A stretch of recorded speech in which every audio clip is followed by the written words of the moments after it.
रुला देने वाली स्टोरी। नमस्कार दोस्तों, आज की सैड स्टोरी इन हिंदी में हम कल्पना की दर्द कहानी बताने वाले हैं।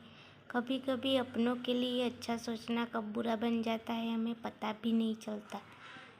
कल्पना के साथ भी कुछ ऐसा ही हुआ। तो आइए अब जानते हैं कि क्या है कल्पना की दर्द भरी कहानी। कल्पना एक मध्यम वर्गीय परिवार से थी जिसने अपनी स्नातक की पढ़ाई पूरी कर ली थी और अब वो अपने घर पर ही छोटे बच्चों को ट्यूशन पढ़ाती थी। कल्पना का रंग गोरा था और वह दिखने में बिल्कुल गुड़िया की तरह थी। कल्पना के माता पिता उसकी शादी के लिए एक अच्छे लड़के की तलाश कर रहे थे। तभी कल्पना के मामा एक लड़के के बारे में बताते हैं। वो कहते हैं कि लड़का का नाम राहुल है, वह किसी कंपनी में मैनेजर के पद पर है और महीने के 70,000 कमाता है। कल्पना के माता पिता ने लड़के की फ़ोटो देखी तो उन्हें लड़का पसंद आ गया। जब कल्पना की माँ ने कल्पना को लड़के की तस्वीर दिखाई तो कल्पना ने कहा, जब आप दोनों को लड़का पसंद है तो मुझे भी पसंद है। अब लड़का और लड़की वालों के परिवार ने मिलकर शादी की तारीख तय कर दी। कल्पना के माता पिता बहुत खुश थे कि उनकी बेटी की शादी एक अच्छे घर में हो रही है। पूरे धामधूम से कल्पना की शादी हो गई। अब कल्पना अपने बचपन के घर को छोड़कर एक नए घर चली गई। कुछ दिन तो कल्पना को अपने माता पिता और अपने घर की बहुत याद आई। कल्पना की शादी के अब महीने बीत गए थे। अब उनके पति राहुल पहले जैसा व्यवहार कल्पना के साथ करता था। कल्पना से वो चिड़चिड़ा सा रहता था। राहुल अब न पहले जैसा कल्पना को प्यार करता था और ना ही उसकी बातों को मानता। कल्पना को समझ नहीं आ रहा था कि वो क्या करे। बस रोकर अपने दर्द को कम करने की कोशिश करती।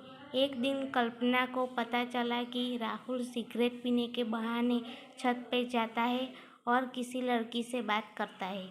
जब कल्पना ने राहुल से पूछा कि आप रोजाना छत पर जाकर किससे बात करते हैं, तो इस पे राहुल ने जवाब दिया कि वो मेरे ऑफिस का फ्रेंड है, बस उसी से बातें करता हूँ और तुम अपने काम से मतलब रखो, ज़्यादा सीआईडी बनने की ज़रूरत नहीं है। होली का दिन था। राहुल के कुछ दोस्त उसके घर आए थे। सभी ने घर पर पार्टी किया। उस दिन राहुल का एक दोस्त थोड़ा ज़्यादा ड्रिंक कर लिया था और उसने नशे में कल्पना के साथ जाकर कहा, भाभी आप इतनी प्यारी और मासूम हो, फिर भी राहुल भाई दिन भर उस घमंडी नेहा से बात करते हैं। लगता है कि आप राहुल भाई का सही से ख्याल नहीं रखते। ये सुनकर कल्पना का शक अब हकीकत में बन चुका था। अगली सुबह जब कल्पना ने राहुल से पूछा कि ये नेहा कौन है और क्या लगती है आपकी, राहुल मैं तुम्हें क्यों बताऊं? कल्पना मैं बीबी हूँ आपकी। राहुल देखो, मैं तुमसे पहले वो मेरे लाइफ में आई। कल्पना तो फिर मुझसे शादी क्यों किया? राहुल बस तुम अच्छी लगी इसलिए शादी की है।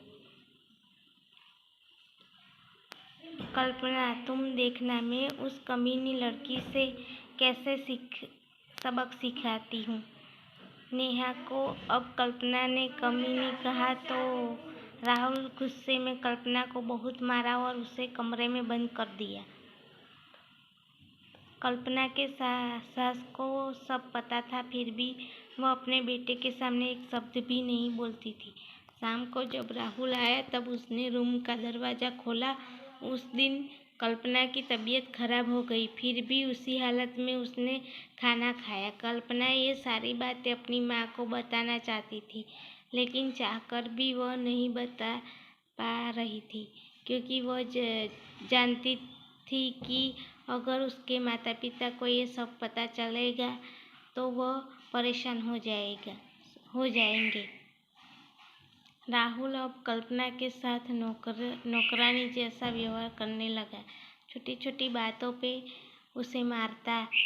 कल्पना अब धीरे धीरे डिप्रेशन का शिकार होने लगी। उसके दिमाग में गलत गलत ख्याल आने लगे। अब न वो समय पे खाना खाती और न ही किसी से बात करती। आखिरकार एक दिन कल्पना ने रूम में फांसी लगाकर आत्महत्या कर ली। कल्पना ने आत्महत्या का कारण किसी को नहीं बताया, लेकिन उसके सास को पता था कि कल्पना ने आत्महत्या क्यों किया। दूसरी तरफ कल्पना के माता पिता का रो रो कर बुरा हाल हो गया। कल्पना की माँ ने पुलिस को आत्महत्या का कारण उसके ससुराल वालों को बताया। पुलिस राहुल और उसके माता पिता को ले गए, लेकिन पैसों के दम पर कुछ ही दिनों में राहुल और उसके माता पिता जेल से छूट गए। जीवन में अक्सर अच्छा देखने वाला इंसान अच्छा नहीं होता। उसके अंदर कहीं न कहीं बुराई छुपी होती है और वही बुराई किसी की जिंदगी को बर्बाद कर देती है। कुछ ऐसा ही कल्पना के साथ हुआ।